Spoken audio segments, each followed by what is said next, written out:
On today's podcast, I interviewed Dr. Bujala Nishitha. She's originally from Hyderabad, India, and is a current medical resident in neurology in New York State.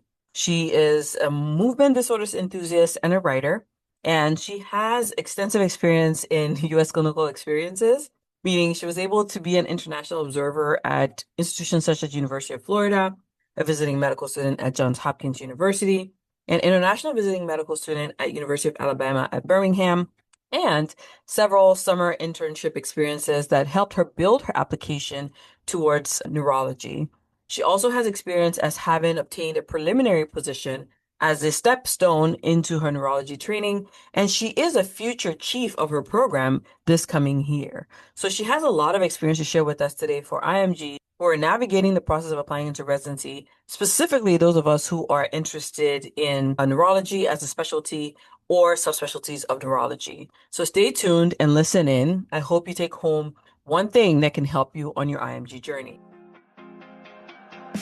The IMG Roadmap is the only podcast dedicated to coaching international medical graduates in success blueprints for this unique pathway.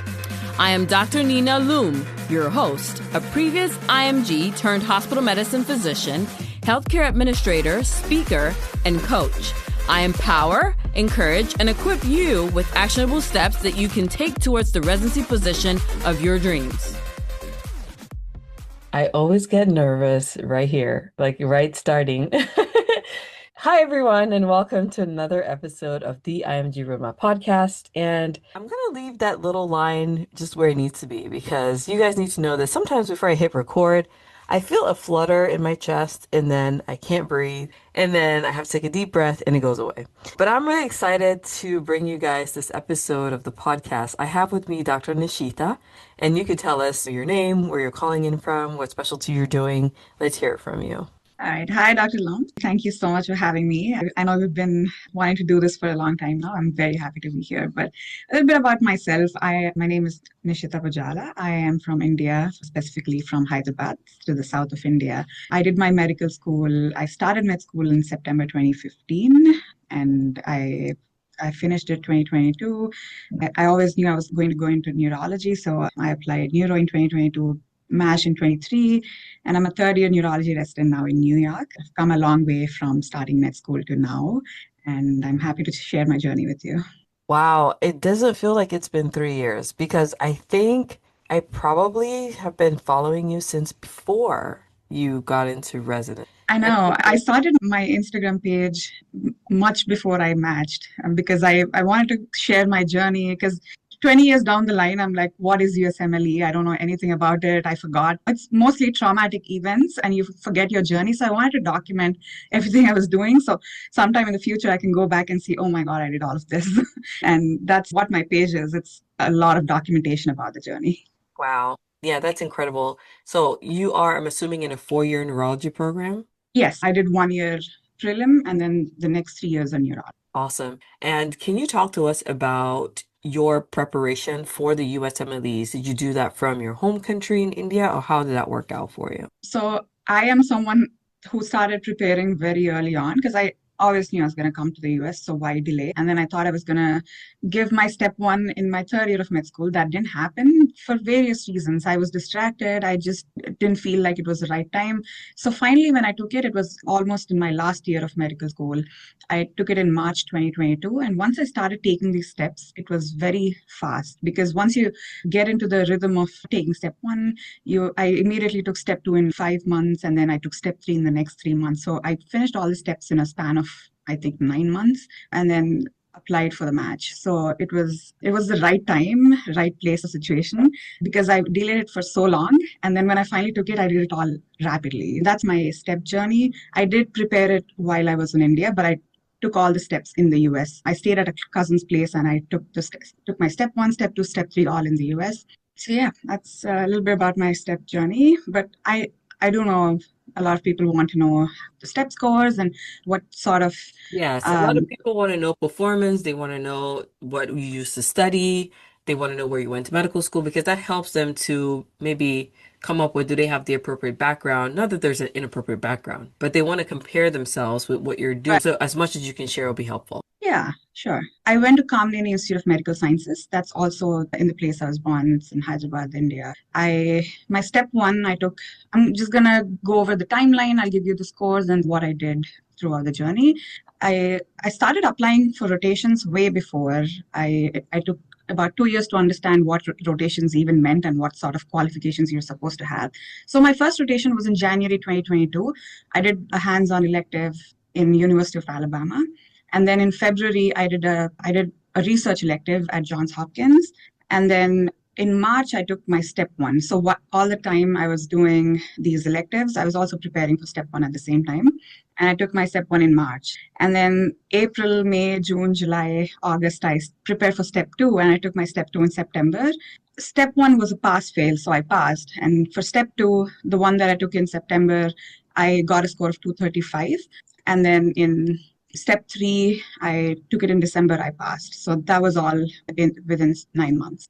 And apart from these, after my steps, I also went to University of Florida to do an observership. So this was after graduation. I was just cold emailing people and I got into a neuromuscular rotation at University of Florida. I also did another rotation at Marshall University. This was through a contact I had because I went to a neurology conference in March after my step one.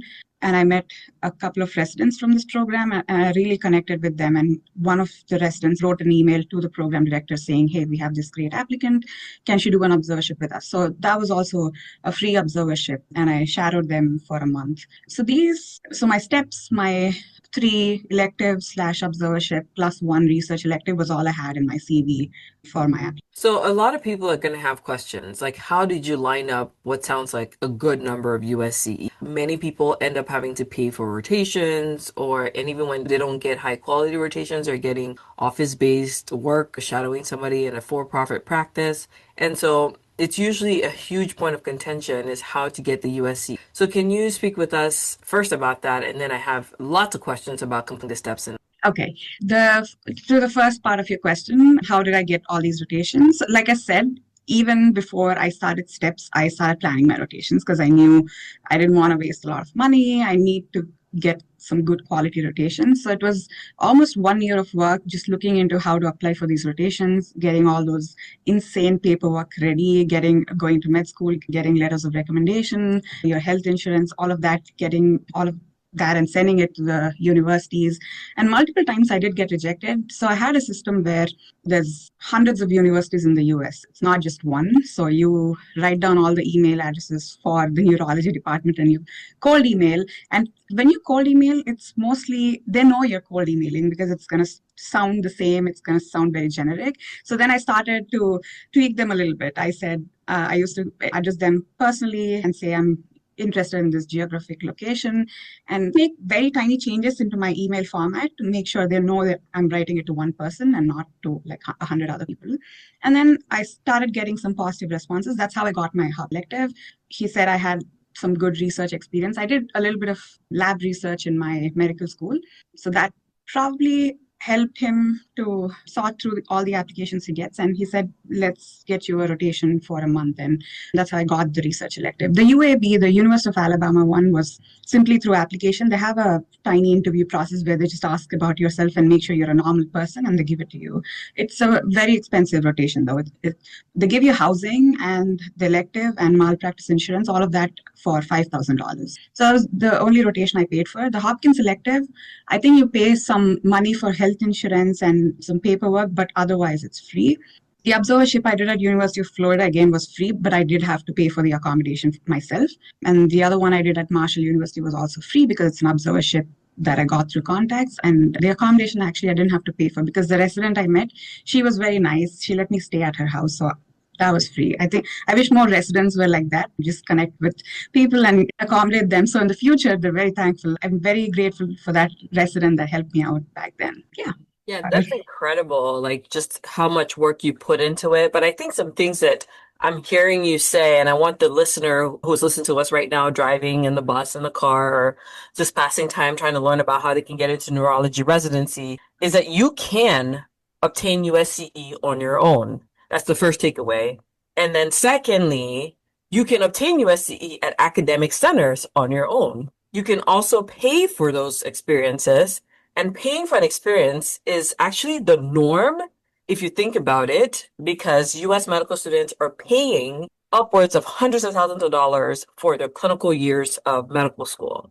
So if you can normalize these thoughts, maybe it allows you just a scope to begin to search. You can get free rotations with applications and going through process and procedure, paying fees, health insurance, malpractice, but you can also pay for the experience, like both are options. Is that right? Yes, I 100% agree. I think most applicants are scared about getting these rotations and actually paying for them. Most rotations are paid for. You a minimum of $3,000 and above, and then you have to take care of accommodation, living expenses, food, all of that is massive expenses. And especially for somebody looking to get out of the country for better opportunities, for whatever reasons they might be applying to the US residency, it's a lot. And most of these people, they're not working at the same. Some people do, they work, they make this money, and then they apply for the residency. And some of them take money from their parents, like I did. My parents paid for all these rotations. So it's hard asking your parents at the age of 24, 25, 26, when your peers are making a lot of money in engineering, in finance, and they're making a lot of money. But here you are still asking these massive amounts, like $5,000, $10,000 for a rotation. And I get it's hard, but you also need to know it's an investment you're making into your future, and it's not a stigma. It should be the norm. You need to allocate some money for your expenses and just come to the US, get everything done, because the quality of the education also matters. So make sure you're paying the money and getting its worth and making a good CV out of it. Because everybody, literally everybody that's coming to the US is trying to get that CV. So you need to stand out. And if paying is what gets you that education, pay it. And like you said, US medical students are paying thousands of dollars. So what we're doing is an investment to get to the same position as they are. Absolutely. So let's segue into your USMLE. You gave us straight up your CK performance, which was remind me what that number was. It was a 235. 235. And that's a pretty good score, if you ask me. I know some people always feel insecure about anything that's not a 250, but realistically, okay, you can match if you don't have a 250. And I'll talk more about it. Yes, let's go. Just go for it. I give you the mic. Sure. Okay. I got a 235, and like I said, I had 4 to 5 months of preparation. I mostly used Mailman PDFs. That guy saved me. I'm gonna give a shout out to his PDFs. They're very comprehensive.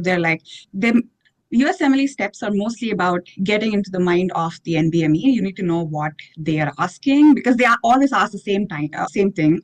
When you're doing UWorld, let's say they want to know, they want you to localize it to a left MCA stroke, or they want you to know that it's multiple sclerosis. They're going to give you the same set of symptoms, and you need to know what they're trying to ask. And that's what Mailman captures. He's trying to tell you that NBME is going to give you these kind of symptoms. This is where you localize.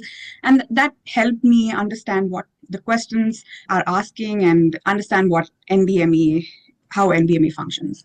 And that was an exam tip that I got, but the actual preparation itself was UWorld, like everybody does, and first aid. I used all the basics. And for my step one, I think because I said I've been preparing for almost 3 years, it wasn't like I did all my steps in 9 months. There was so much background that was happening in the last 3 years that was preparing me for those 9 months, because I wanted to give my step one in my third year, and I did not, because I was distracted. I just was focusing on medical school. I was pursuing my hobbies. It was just a different phase of life. I didn't feel like I was ready to give an exam, but I was still reading everything. I had my Kaplan, these step one books, and I was reading through them every day. Not as much to give an exam, but definitely something to prepare me for those 9 months. So by the time I was in my intense phase of studying for step one, I already knew the syllabus. I knew behavioral. I knew all kind of questions they asked. So it was just an intense phase where I studied rapidly in those couple months, and I gave my step one. And step two, I knew I had to give as soon as possible, because I wanted to apply that year, and that pressure motivates you sometimes to study. And I knew it was a hit or miss, because short 4 months of studying. Even in the 4 months I was applying, getting my application ready, getting my LORs ready, trying to graduate. The graduation process is like a whole other world, because so much paperwork in India. You need to go through offices and just roam around the country trying to get those documents. So it was a lot of work, and studying through that in 4 months was difficult, which is why my score, I'm not going to defend my score. It was a decent score for the amount of studying I did. And I was actually happy. I got a 235 It and I is was, a good uh, score. It is a yeah, good score. It's just the perverse mindset that we've come to adopt. I know. And that makes us feel, I get people in my DMs crying about a 230, 240. I'm like, what? Yeah, That's a good it's score. part of your CV. It's okay. You have Don't so let the much comparison else. trap just take your joy away. You passed the exam and you did fairly well. Yes, exactly. And then once I did my step two, I did apply to the programs a little bit late because to get my ECFMG certification, it took about a week after the deadline. There's no deadline for the programs, but it's just the day the applications are released to the programs and they start sorting through everything. So I did apply a week later because I was ECFMG certified late, and this is my full match journey, and I'm gonna give it to you unfiltered. So I applied to all these elite programs, which I should not have done because my application was, like I said, decent, and I had all the right things. I was a fresh graduate. I had all my scores. I had all these US clinical experiences, and I thought I stood a good chance. But it's when you're a medical student, you're a little bit delusional, a little in the land, and you don't know what you're getting into. So I applied to very few neurology programs. I don't know how it is now, but when I applied, they had about 160, and I applied to 70 programs, and most of them were University of California. That doesn't even look at IMGs that if you don't have clinical experience there. Harvard, Emory, all these programs that I had absolutely no chance of getting into, I applied to, and I forget how many interviews I got. I think I got about 4 interviews during the match season, and those were a mix of American and IMG friendly programs. And I interviewed, and I thought I had a good shot, but match day came and I did not match. So that was a tough pill to digest, because then you're wondering, where did I go wrong, or is it my step to score? Because now, until then, I had no issues about my step to score. I'm like, it's a decent score for the amount of studying I did, and I was okay with it. And then I'm starting to think that was what was making my application poorer. And then I was ready to reapply. I took a couple of days and I was back to normal, and I was like, let's reapply. I think it was the strategy, not applying to IMG friendly programs, not applying broadly to a lot of programs that would take IMGs similar to my CV. And then I was fine. March passed, April, almost half of April passed, and I was still looking at US clinic more, because now I had a year to pass without, I graduated, I had no other steps to take. I was like, do I do a research year? I was starting to look into research, more clinical experiences, and I already had clinical experiences lined up. I applied to Kentucky, I got in. I applied to some program in New York. I forget if it was SUNY Upstate, and I got in. I had 2 or 3 electives already lined up. And about end of April, I got to know about a prelim spot in the program that I'm. It was through Twitter, actually. They said it was a prelim program, and I immediately interviewed, and I got to know that it's a prelim that you can make your own electives. I can do 6 months of internal medicine, and then for 4 months I can rotate in neurology. So it was a good fit for me. And at that time, I did not have a plan for PGY 2, 3, 4, because it's a prelim. It's always a risk that you have to take. You can do the prelim year and then go unmatched the next year. But I was willing to take that risk. And I said, I've come this far, why not take that risk? And I interviewed, and they were really nice about it. I explained my visa situation. I said, if you give me a J1, it would, because I don't know what the exact rule is, but J1 does not sponsor the same visa again for the same year for the same specialty. So if you're doing an IM prelim for 1 year, it would not repeat a visa sponsorship for a PGY1 internal medicine again. So I made this into an issue. I told them, hey, they would probably not sponsor my PGY1 again. So why not give me a H1? So next year, I have a lot of options to switch to J1, to continue H1. I can apply broadly to neurology, which they are great too. The program I'm at is very nice. They're awesome at understanding visa issues. They are an IMG friendly program. So they gave me a H1 for my PGY1, and the neurology department was very involved in my PGY1. They all knew I was applying to neurology. They were also in the process of getting extra spots, and they got approved in January. They got extra 3 spots approved for neurology. So their PGY1 class increased by 3, their PGY2 class increased by 3. So I applied for a PGY2 spot in the same program as me, the same program I did my IM prelim. And I also applied elsewhere, I'm going to be honest, because I didn't know if they were going to continue my H1 sponsorship here in my program. So I was just applying broadly because I learned the last year you cannot trust one thing. I applied at great places actually. I interviewed also at Brown, at different places that increased their PGY2 spots that were looking for candidates to fill. But eventually I ended up ranking only one program. That was my program because I knew I wanted to stay here, and I had some meetings with the GME. They were, if I was going to match here, they will continue my H1 sponsorship. And that was what I truly wanted. I really liked the department here. I knew it was going to be an excellent choice. I loved the program, the location, and the visa sponsorship. So it all fit together like a good mold. And I ranked this program, I matched, and that sort of concludes my journey. But what I feel now, just talking to you, because I don't talk about my math journey every day to anybody. So it's just thinking about it. I think it was best that I did not match on March 14th or 18th. And I think I didn't match so I could match here and have all of this, because the programs I interviewed before were, I honestly don't think I would have had all of this, like the visa sponsorship, like everything else, if I had matched at another program. So I think it all worked out for the best. It's so hard when you are in the moment and you don't get the match on that day. It literally feels the world is going to open up and a huge sinkhole would just swallow you. Yes. But you can look back now and make a statement like that's pretty powerful to be able to reflect back and see how what was not in your favor in the moment was actually working for your good. Yes, and that's my mantra also in life. If something doesn't work out, I will be sad because I want the universe to know that I'm sad and give me good things. But deep down, I know I'm somehow gonna make it, and it's going to be better than what I missed out on. So that's how I work through everything.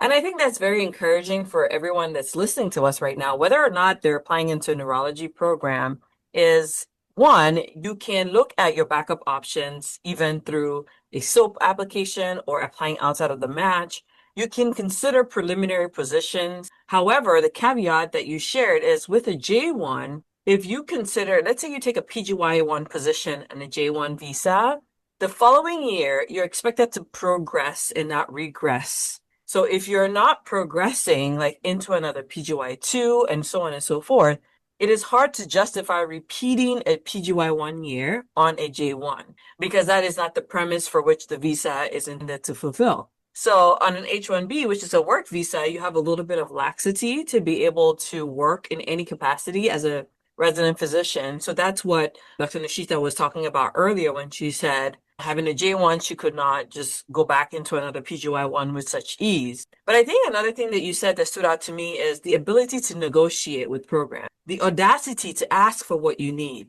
A lot of us IMGs always come in with a sorry mindset or a super kind of like low-hanging fruit mindset where we're just like, we'll take whatever is given to us, but we forget our own needs and what is most important for us. And the truth is, these programs don't know what you need. They cannot read your mind. They maybe have 1 or 2 IMGs in their program every year. Some have more, some have less. You have to ask for what you need and then receive either the no or the yes. But if you don't ask, you'll never do what's best for you because you'll just take whatever is given to you. So I think from her story, we can certainly learn that it's okay to ask. I think how you ask is more important than not asking because how you approach people about something that's a preference makes a big difference. That's where the no or the yes comes. But I'm sure if you have a personality like hers, it's probably going to be hard for them to say no. However, for those of us that are still on the fence, again, about if we don't get our primary specialty, have you considered prelim? Can you consider prelim? Does it make sense for you to consider prelim? I think it always does. So that's another take-home point that I'm getting from. Yes, and I 100% agree about asking because I know some people that asked and got rejected. I know some people that asked and got accepted for the visa sponsorship.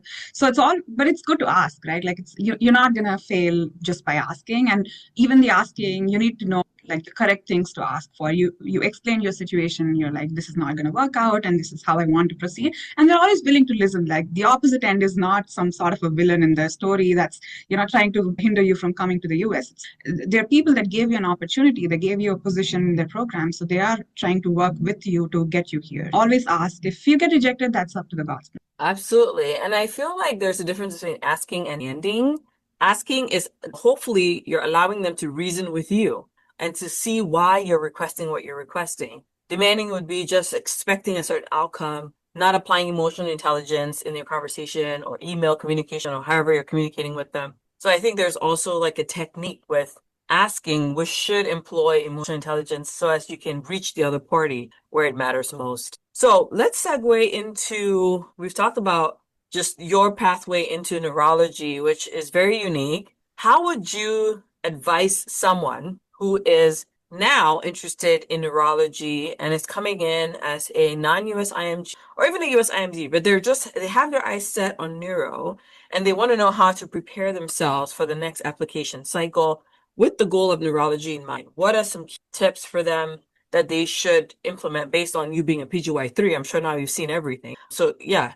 So I'm a PGY3. I'm also an upcoming chief. So I do work with a lot of admin stuff, and I have interviewed residents, applicants. I've interviewed a lot of people over the last 3 years, and I know how the interview process works, how we gauge the applicants, and how we know how to rank them, that sort of a thing. So from my experience, I'm in neurology, we're big nerds. So we are looking for somebody that's extremely passionate, that shares the same passion to learn about the brain as we do, and every applicant I come across is like that. I've never met anybody that's depressed about life, that's negative, that brings a negative energy to anywhere. So they're all great applicants, and everybody has done a lot of clinical experiences in the US. They at least have 3 to 4. So I think all the applicants have now figured out the all the tricks and the tips. They have their scores, they have the US clinical experiences, they are going to AAN, that's the conference. And I advise everybody to go to AAN before you apply. That's where you meet program directors, residents, that's where you network. I would, even if you're not presenting anything, just go to that conference, meet new people. And that's, if somebody is listening and they don't know that you should be going to this conference, you should. Again, it's a huge deal about coming from, I'm from India. If you're living in India and you're applying for the match, coming just for the conference, I'm sure is a big expense, but you can make sure you have some rotations lined up after the conference. But I would definitely advise you to go to this conference just because you could network, you can meet program directors who will know you're a normal person.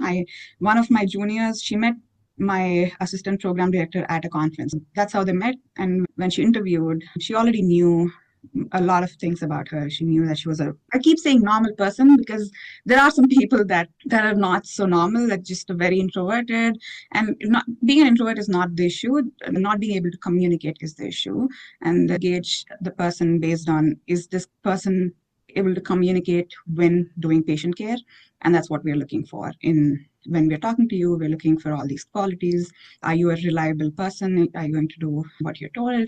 Just, you don't need to be the smartest person in the room. It's just, are you reliable enough to be able to finish residency, finish boards? And the conference, the step scores, the clinical experience. And then we also love if you're passionate about a certain subspecialty, and we always try to get those faculty to talk to you during your interviews. And if you're into epilepsy, you're into dementia research, we always like to hear about your subspecialty interests. You don't need to have them. I'm not saying you should have them, but it's always, like my program director says, it's always nice to have a defined pathway in your life rather than an undefined pathway. There's always a difference that you can notice. If you're just saying, oh, I'm okay with doing anything, rather than saying, I really like dementia, I like research, I know there's so much that's untapped in this world and I want to do research in that field. How confident this answer sounds versus, I just like neurology, I like learning about the brain, and I'm open to a lot of things. So it's nice to have that structured path into your future.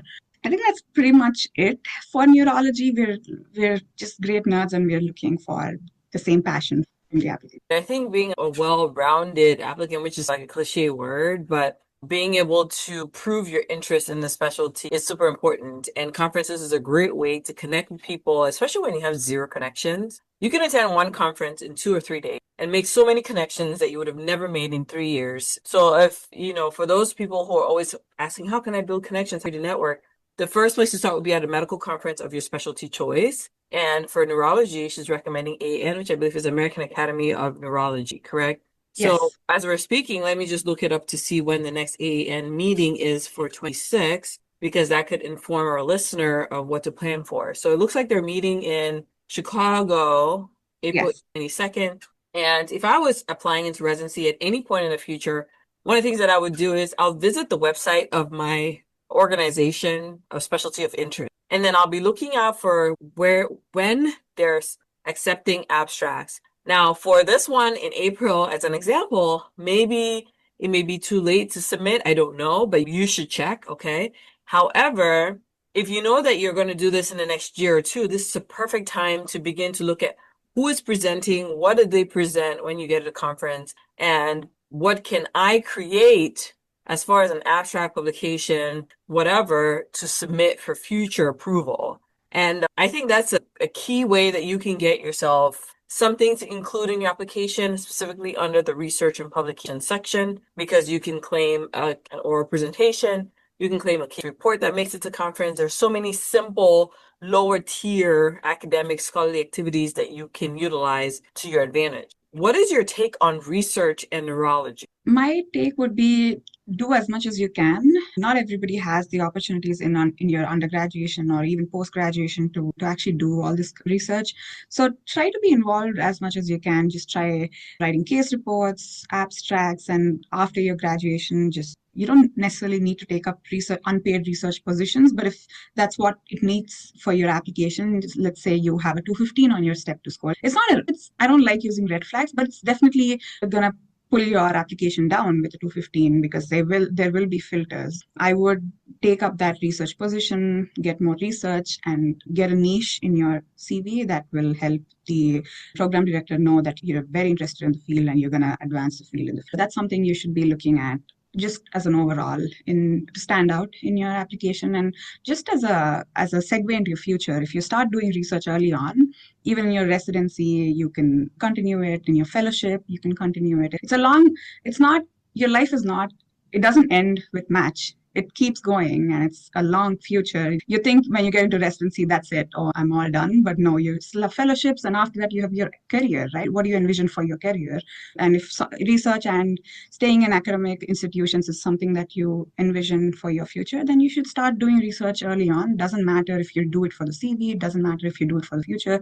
It's just something that you should at least try out once and see if you like it. If you like it, stay in that field. But at least if you don't like it, at least you have that in your CV to say that you're interested in the field for the match. So it's a win-win. You do it either way. Yeah, and I look at it as just a way to put interest in the specialty, as opposed to say that you are a master researcher or a PhD researcher. You probably don't need that level of expertise for the purpose of residency in the field of neurology, but being able to say that you can understand and synthesize research papers is huge. Being able to say that you can create them if you wanted to is huge. However, that may not be the crux of your career in neurology, but it can speak to your interest. So, as far as your letters of recommendation for application, what are some sort of key practices that you utilize when you're collecting I letters? think very early on, let them know that you need the letter of recommendation so they can assess you, they can see you examine the patient and include all of that in your recommendation letter. For me, I got one from University of Alabama, I got one from Johns Hopkins,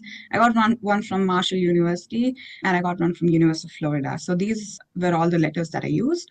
I think so. Just a funny story. There was one program that accidentally sent my own application to me. They were going to send it to the faculty, and I sent it to me because I was CC'd in the email. And I saw my letters of recommendation. It was a completely waived LOR, and when you download the application, and this, I think the programs just send it out to different faculty, and by mistake they sent it to me. So I had access to my own application, my letters of recommendation. I read through them. They were really great. And I just want to let you know that I know my letters were good.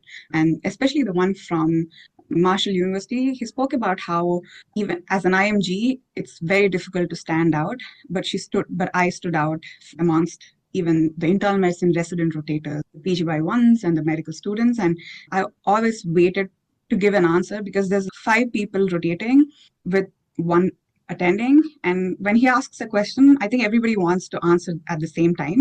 I would patiently wait for my turn for him to look at me and know that he's asking me that question specifically rather than just jumping in to give an answer and show off my knowledge. So that's something he actually mentioned in the letter of recommendation. So people notice these small things even when you don't.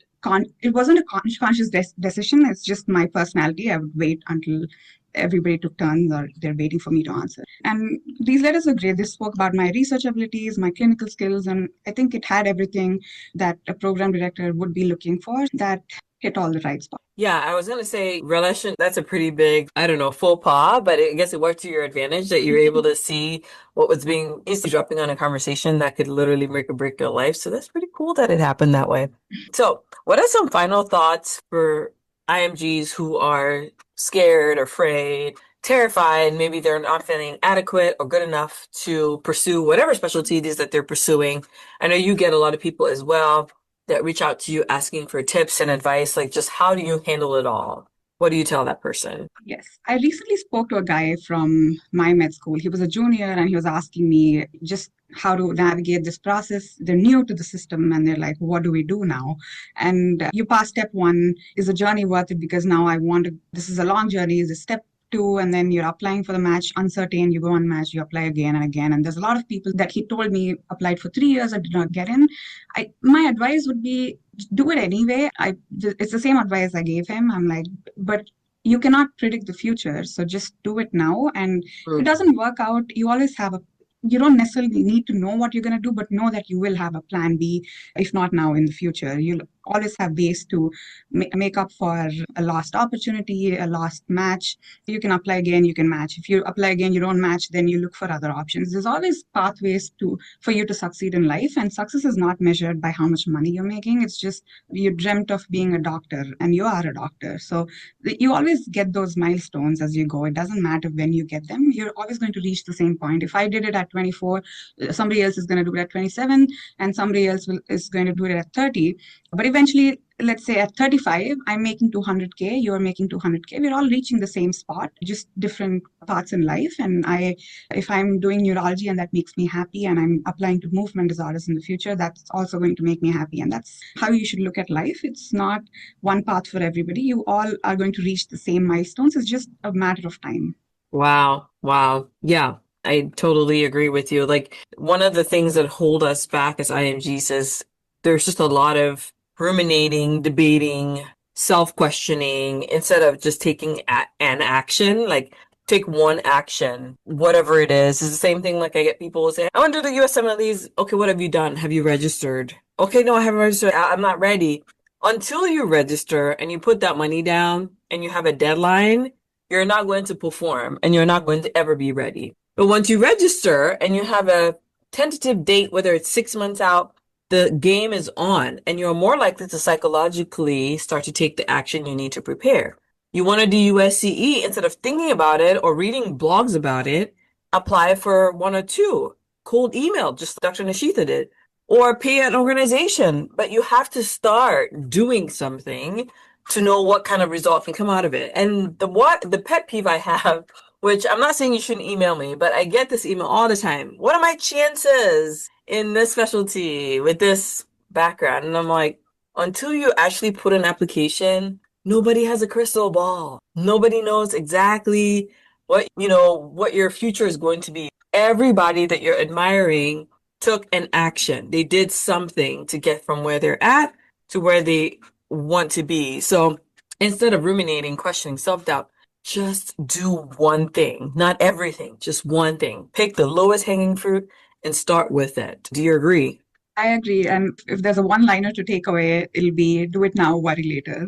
Right. That's Absolutely. how you should do it. Word. So one of the most fascinating things that I've noticed about you, at least following you on social media, is just your love for travel and the fact that you're able to do that as a visa resident or visa holding resident, because there's so many people who are just afraid to move, right? They're afraid to leave the country. They're afraid they'll jeopardize their own visa, or they're just afraid of everything. So talk to us. How do you make it happen? How do you make traveling for leisure as an IMG a priority while in training? I was born into a middle class family, so I didn't travel as much before residency. I probably did one trip with my parents a while ago, but I always wanted to travel. Who doesn't? Like, if given the money and the opportunity, I think everybody wants to see the world. You're a dreamer as a child. You're like, oh my God, I want to see the Eiffel Tower in Paris, and I want to do a lot of things when I grow up. So it's always there for everybody, I'm sure. And when I got an opportunity in residency, there was a friend that said, let's go to Mexico. And this was very like 2 months into my intern year. And I was feeling a little bit unsteady on my feet because I was fresh into intern year. There was so much to learn. There was a huge learning curve. And I was like feeling a little bit low about myself. So I was like, oh, let's do the trip. And then I went there and for 2 days, I did things on my own, and just that freedom of being in a different country and looking at things differently changed my perspective. I was like, I want to do it again. And when I came back, I was looking at flights again, and I saw a $500 flight to Iceland. I'm like, Iceland is so far away, but it's actually not. It's only 5 hours away. You take a flight from New York. I think it's one of the perks of living in New York. You have a lot of connectivity throughout the world. So I went to Iceland for 3 days. Can you believe it? Like, it's, as immigrants, we don't have the mindset to spend that much money for 3 days and come back. But I figured early on, because it's residency, I'm not going to get more than 3 days. Because yes, you have 1 month of vacation, and the amount of traveling I did, the 4 weeks is not enough.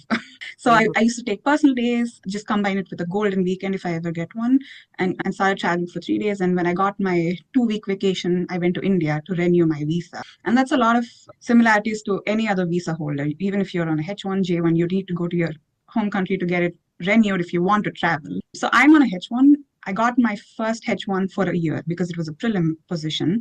And then next H1 I got was for 3 years. So I was covered for the entirety of my residency. So after the second year, I didn't have to renew my visa again, which is a blessing because now I use all my vacation time to go elsewhere, and I visit India once a year. But even without a H1, I think a lot of my colleagues who are on J1 travel too. They get their visa renewed in the first 2 weeks, and then they use the other 2 weeks to travel to Europe, wherever they want to go. The world is your oyster, and not everybody needs to make travel their priority. If it's something that you love doing, if you like seeing the world, and that's your priority, you could make it happen.